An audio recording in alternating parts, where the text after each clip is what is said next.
Okay, here it is, folks. 4:30 in the afternoon. About noon, I started thinking about, boy, I'd like to have some smoked chicken. I'd sure like to put some smoked chicken on the smoker. But it's 4:30. I've had this going for about 30 minutes, and it's just some cheap a cheap bag of charcoal, about the cheapest bag of charcoal you can get. But it appears to be damp. It just doesn't seem to want to catch.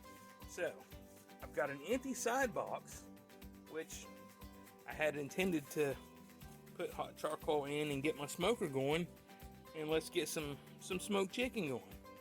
But this is an occurrence I can't believe that I'm the only one that it's happened to. But I've started my charcoal and my smoker and my cook time and everything late. But I still want smoked chicken. This is what we're gonna do. Here's the solution I've found to that problem.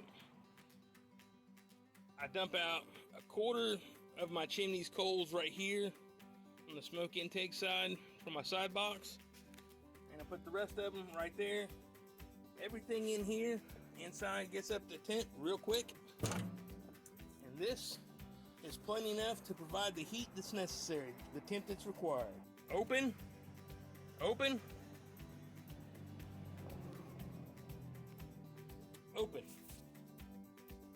I think that's a perfect temperature to get everything going.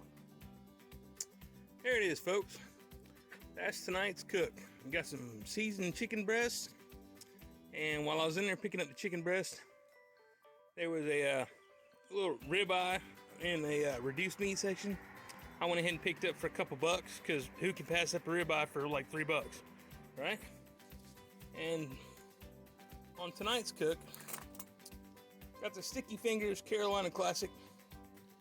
That I haven't used the Carolina style barbecue in a cook ever, but my wife seems to like it on a dinner we had in the past where she was able to get to it. She enjoyed it, so I figured, hey, tonight, we do the barbecue chicken and try it with the Carolina style. So y'all stay tuned, and we're gonna have some good groceries. And I wanted to point out also, I've got all my stuff on this tray here. I've got my chicken ready to go, got my steak ready to go, got my tongs for the barbecue, got my sauce, and these trays are super handy. It's a fast food tray you can order off of Amazon for like less than $5, and carrying all my stuff out here and having everything accessible in one trip is super. And I owe that to Hungry Hussy. He's the one that I learned that from, to get these fast food trays and use as a carrying tray. And like I said, they're less than $5 on Amazon. So give a shout out to Hungry Hussy. Comment down below if you use these or what you use for an outside tray. Stay tuned. Okay, folks, here it is. Big Tom's Cooking Outdoors. Here's tonight's dinner. Got some seasoned chicken breasts. And got a ribeye that I've seasoned, and I've got them over an indirect heat, what I've got here. But I close this down, and it's at 200 right now. It was at 300 before I opened the grill and started to load it. But I've also got my side grill completely loaded with 3/4 of a charcoal chimney stack of coals ready to go. And that's going to provide the heat that I need to get up here. We're going to get back to 300. And we're open 1/4 of the way at the top. And because this thing's rusted open, we're open all the way at the bottom. So let's see what we can get going. Stay tuned, folks.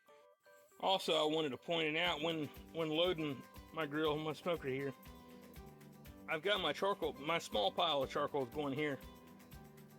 And I've got the thick side of the breast facing closest to that heat source. But I loaded my ribeye back here at the back because I'm not interested in that thing getting, cooked all the way done, dried out, leather style, beef jerky. Not doing that. So I set it back here, and we're a good, 6 to 8 inches away from a heat source. And of course, we got the heat source at the side box here. It's It's going to come up and over and bring a little smoke flavor and temperature to my steak and chicken breast. And we're going to have some good groceries. And if y'all know where that statement is familiar with, comment down below. Served. Wait 30 minutes, then serve it with the dishes. 30 minutes later, cut, juicy as ever.